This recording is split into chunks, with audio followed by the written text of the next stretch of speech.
So whoever's interested in an actual interpretation of the Odyssey, let's get right into it. So, one of the things that I want to talk about was Penelope. I wanted to jump into right there because that's the starting point where I saw some of the comments that I'm not even going to mention her name. She doesn't deserve the acknowledgement that she exists as a translator because she's not a translator. She interpreted and she started shoehorning in their political agendas and their own personal beliefs, and then had the audacity to call it a modern, truer also to a certain degree, translation to the works of the Odyssey. She had the balls to come out and say that a lot of the translations, the way they're doing it, they're using words, and she's trying to, circle around this entire, debate in her own mind, because that's what it looks like. It's obvious that she's actually trying to just, look at this as a debate, as if she's, straight away coming at as if she's in war mode to attack and change the narrative, that the translations are wrong and she's doing a better job and better justice for it. Well, the fact of the matter is that it's an interpretation, and it's a pretty bad one as well, and it's a derivative work. It's not even an interpretation at this point, because interpreting something means that you're actually trying to understand what it's saying, and you're trying to do the best you can as a job in order to understand the meanings, the symbolisms, or whatever is behind the actual story. So when she comes out and she says some weird shit that she's an objectified woman and other garbage along the lines of, that she's a housewife trophy and all that shit, that she's the impressed housewife, pretty much that's practically what she's making Penelope look like. You realize that the person that is behind the interpretation, the translation, the derivative work, whatever it is, they have a very different perspective and agenda altogether, that is kind of like shadowing over their life and their existence, and they're incapable of understanding the source material in the first place. Now, a lot of these things are pretty easy and pretty simple to understand. That's like the first thing that I need to talk about. Greek mythology is not rocket science, okay? It's not talking in coded words and all these strange things. It's very straightforward, and most of the things that I'm going to go through on this channel as well, and the videos that I'm going to go through to actually start explaining for each one of these parts of the myth of the Odyssey, I'll make a point to see if I can actually go through all of it before the film comes out. Each one of those is, for the most part, rather simple to kind of just break apart with just logic. You don't have to be, an astrophysicist, you don't have to be a genius, you don't have to be anything special. But you have to at least be able to understand what the main concept and what the work is trying to actually write, what it's trying to convey, okay? And you have to at least try to be faithful and truthful to what the material is, and not trying to interject your own agenda within it. Okay, that's very important to distinguish between the two. There are some people that just can't do the latter because they're just too busy trying to hijack certain works so they can just change them completely and change them apart. So for the most part, most of this is actually just based in logic. There are, however, also the cases where it's a little bit more complicated, like the example I gave in the previous video, the Trojan horse, which the horse is the symbol of Poseidon. They broke the walls down to get the Trojan horse into the city, and we also know that Poseidon is the bringer of earthquakes. Now, looking at that by yourself, plain logic is not enough to actually figure out what that's trying to say. So you just take it as symbolism and you're like, okay, whatever, it's just part of the story, because there could be some parts that are completely fictional or just completely symbolic. That specific event, once we found the information that there was an earthquake to that part of the city, on that layer of the city during that period of time, and some of the walls had broken down, then you put two and two together and you realize, oh, okay, so this symbolic part here, even that had a reasoning behind it, and basically it was their way of saying that Poseidon, or it was their way of saying that the earthquake broke the walls down, and they saw it as a gift from Poseidon, which was in the symbol of a horse that came and broke through the walls. So in a lot of cases, even those more kind of harder to decipher symbolisms, they still have a purpose behind them most of the time. But aside from that, the rest of it is pretty much pure logic.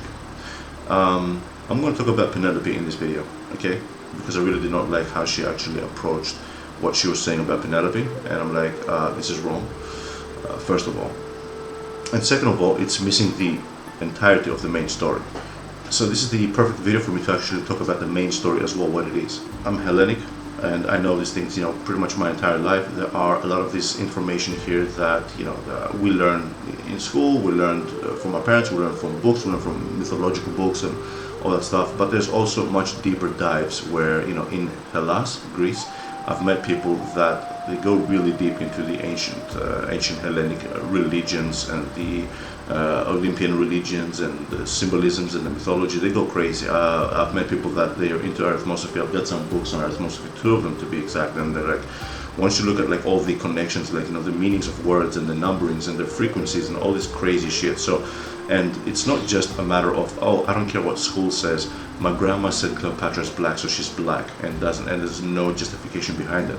I've been in conversations and I've met people, and I've also seen just generally people that I haven't seen up close, like in videos or other sources, that they all kind of come together, they all join together, I should actually rather say, to a certain degree. Like you see the things that they say, it all points into the same direction. And they don't just spit out one opinion and that's it. They actually back it up and they give specific information behind it of why it is the way it is. So I also done a little bit of extra research, just some quick research, just to brush up a little bit, make sure that I'm 100% right there. And honestly, it's the same shit that I've always known. So I'm going to be doing it regardless, though. I'm brushing up on some of the details regardless before every single one of these videos, just to make sure that I'm on the same page. And then I'm going to go into giving you an interpretation. So this isn't a translation, this isn't literal words, this is the interpretation, okay? Coming to you from a Hellenic person that has lived and loved ancient Hellenic mythology for many years, among many other, not just histories that I love, but genres as well, whether they be science fiction, whether they be fantasy, whether they be from historical periods, things like such as feudal Japan and so on and so forth. So I am a lover of history. I can't say I'm a student of history because it's not my job, but whatever I can learn from history I do. And ancient Hellas / ancient Greece has been my anchor, whether it be the history or the mythology, for pretty much the better part of my life. Well, guess my entire life.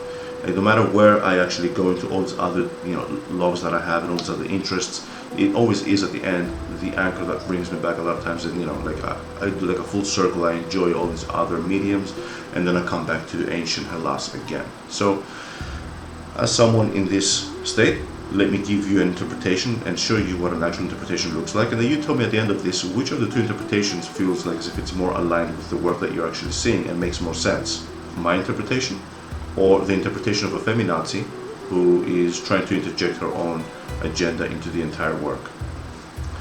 By the way, a work that has existed for 3,000 years, which this is also to connect together with all those people that are sitting there and saying it's not real, it's fiction.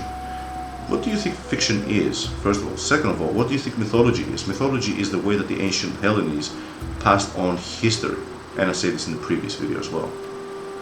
But even if it was fiction, it's structured a specific way for a specific reason. Now, let's get right into it. I think it's the perfect video to actually explain what, because I'm going into Penelope and she is the end goal of the journey of Odysseus. Let's start with what the entire, Odyssey is about. I've put this down in notes, by the way. I've actually written the notes down so I can actually be a little bit more prepared and have a better structure in how I'll go about this. Basically, the entire Odyssey is the soul's long journey back to its true home. It's the return to the light. That's what it is. And I said this on my other, first video that I made on Nolan's Odyssey as well. I was free-flowing and a lot more there. Now I'm trying to give it to you a little bit more concise and get to the point. It's the return to the order, the authentic identity after all the chaos of the war and the wandering. Now the war and the wandering can resemble the fall, and the wandering, the temptations, and all the other things that we do when we don't focus on our journey back home and we're just, messing around here, we're messing around there. That's how it ended up becoming 20 years. He wasn't lost in the Aegean for 20 years, obviously. It's a symbolic state showing all the, temptations and all the things that he was going through and the lessons that he had to learn before he was able to be ready to confront his inner demons. And that's going to be referenced a little bit later on. So again, a small recap on that. The Odyssey is not just an adventure story. It is the soul's return to the light. Odysseus's his long journey is every person's journey home to their true self. Now this is a story as old as time. Now if you couple this with some other videos that I made, the darkness versus the light, it might help you understand a little bit more. Why are they changing the whole story of what the Odyssey is about? It's to misdirect and show you something completely different of what the story is trying to tell you. The stories, all these stories, they're here as a remembrance for our soul and for us to actually be able to, return to the light. That's what the story is about. So I think it should be pretty evident at this point why specifically stories like this they're trying to ruin and change their entire meaning into something completely different. That is exactly what the Odyssey is all about. Now I need to explain that because that is very important in order to be able to explain Penelope and what Penelope is and what she symbolizes. Who is Penelope and what is Penelope? She is the central symbol of that unwavering light. She is the purity and the pure soul. That is what Penelope is. Not some objectified woman, not some oppressed housewife, none of that weird shit. Okay? And by the way, if a woman was not loyal for 20 years of her husband having left her king from the island for 20 years, if she wasn't with another man within 2-3 years, if she was with a man within 2-3 years, believe me, nobody would judge her. Not only today, but even back then. Clearly this story is trying to talk about something very different. We're not talking about actual human entities here. These are symbolisms. So when I say in my first video, don't fuck with my history and don't fuck with my mythology, there's a reason why I say that. Because you're taking the symbolism of Penelope and you're changing it to something completely different, and now you've completely destroyed the entire story. And I'm going to help myself with the notes that I've got down to actually go through this. Penelope sits in Ithaca. She's never faltering. She's rejecting all corruption, and she's loyal for 20 years. She's the embodiment of the faithful union between the conscious hero, Odysseus, and his divine inner essence. She is the pure soul. Whilst her loom, weaving by day, unweaving by night, it symbolizes the patient, intelligent preservation of purity against chaos.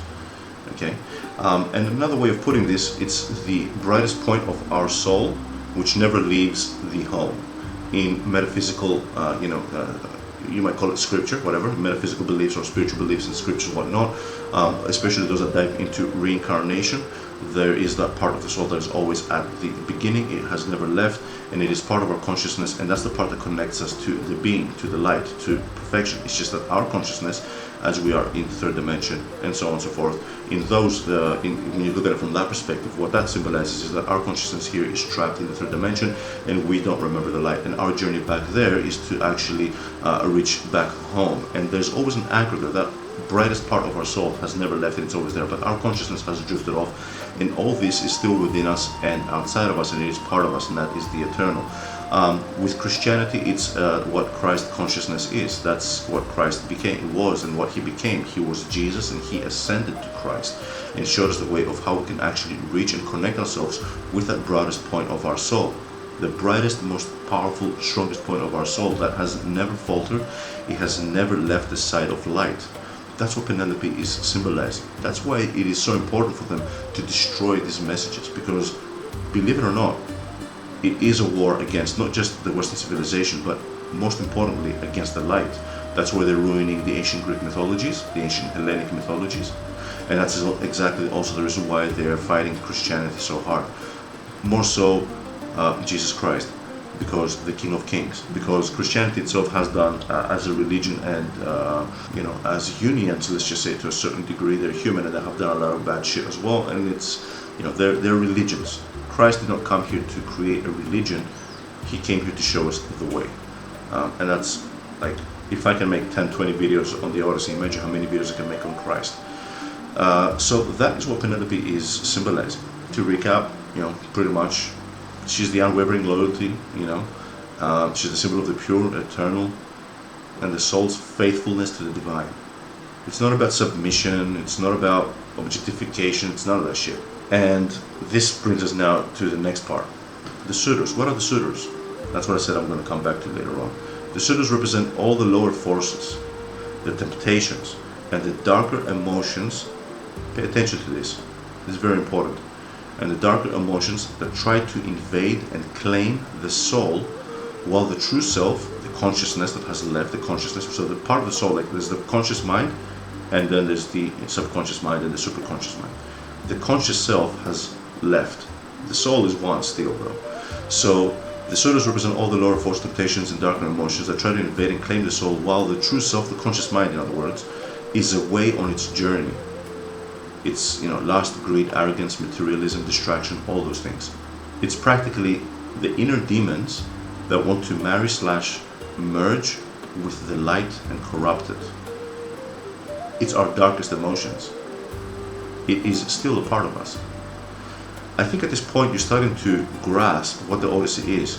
It's not about Penelope, and it's not about Odysseus, and it's not about the war and all these, the Cyclops and all these other adventures. It's about every single human being, male or female.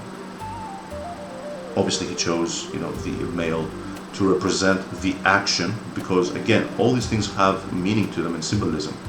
The female and the feminine energy is much more kind of like the passive, kind of like creative energy, and the male, you could say, represents the more active, energetic, creative energy. Like all this, like these balance each other out. So it's our experience, our adventure, let's just say, is the male side.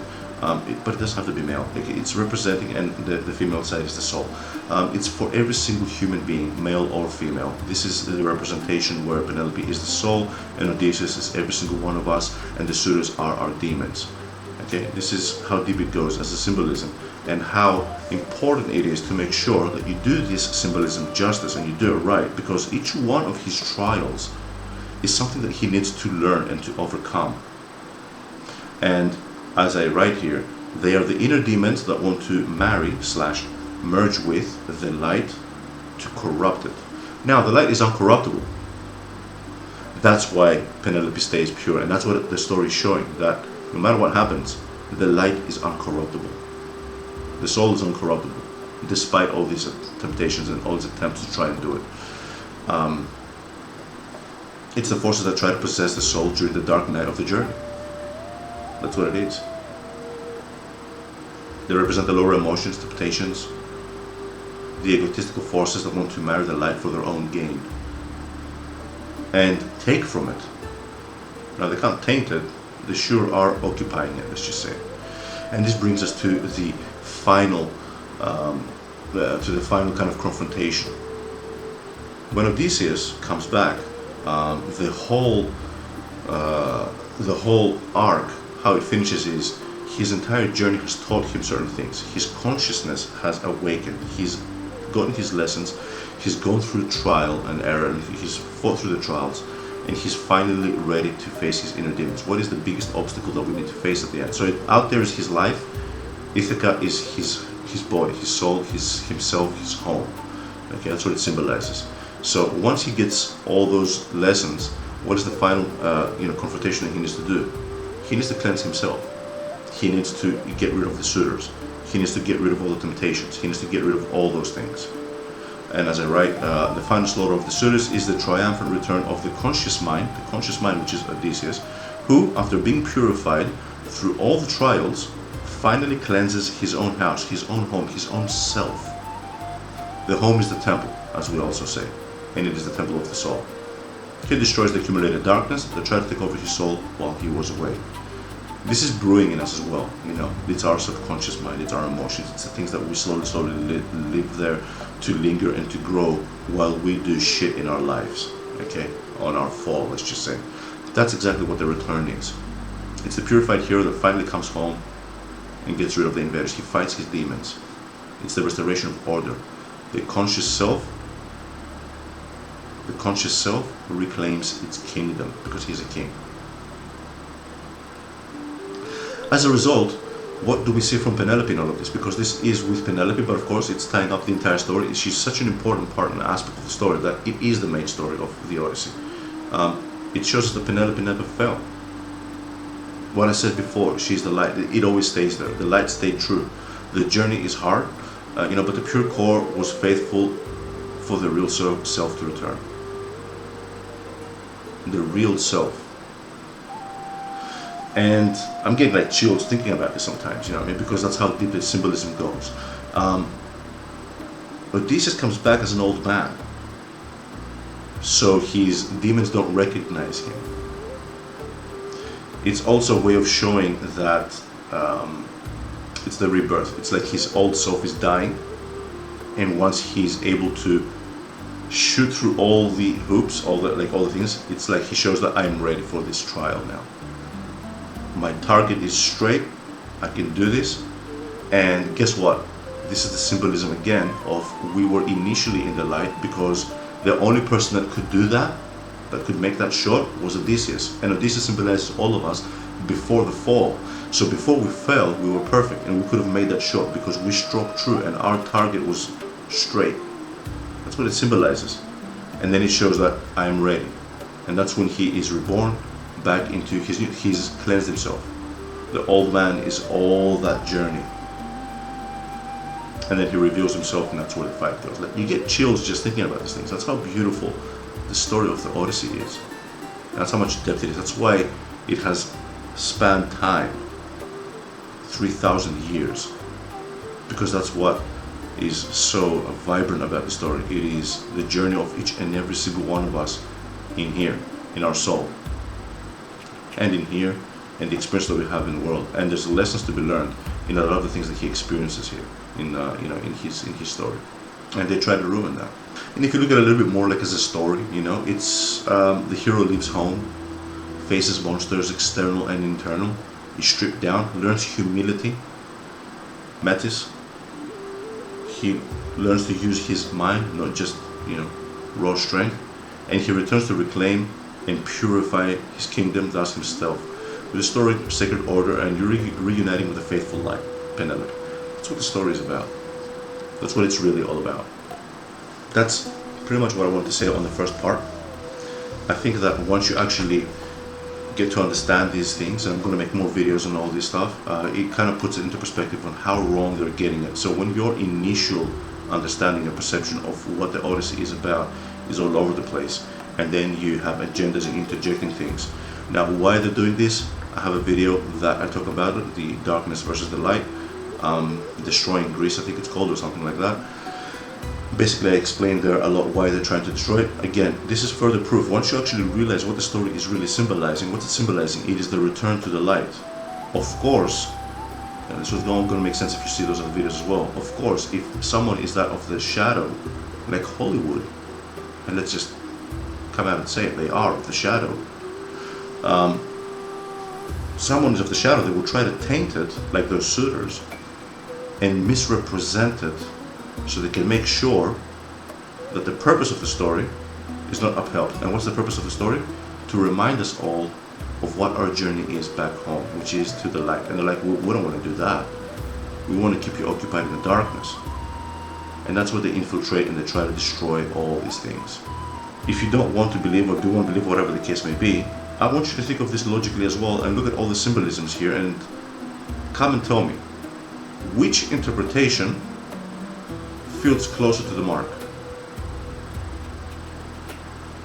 Let's just assume that I could be some crazy wacky guy online here and I'm just spouting bullshit. What resonates more with you? My version of the interpretation that I just did now, or their version? Which one feels more? That's just food for thought. You don't have to believe it either way. But it's just a fictional story, right? So if it's just a fictional story, it doesn't matter. Well, here's another interpretation for you. Now, those of us that know, we know that, and we've known for years. Like, as soon as you talk to anybody that has done any reading, especially in Hellas, again, I've met a lot of those people. As soon as you have any conversation with anybody that talks about the Odyssey, they're like, oh yeah, it's the return, it's the symbolism of the soul returning, to the light. Everybody knows this. The people that don't know this are the people that are just not interested, or they haven't searched deep enough, or maybe they weren't privy to certain information, I guess. Anyway, I'm going to make an effort to try and pass on a lot of this information as much as I possibly can, and make future videos as well with regards to the Odyssey. They want to fight us with misinformation, we will fight them back with wisdom. That's it for this one, guys. I hope you enjoyed this one. I sure did. And I'll see you in the next one. Till then, peace be with you.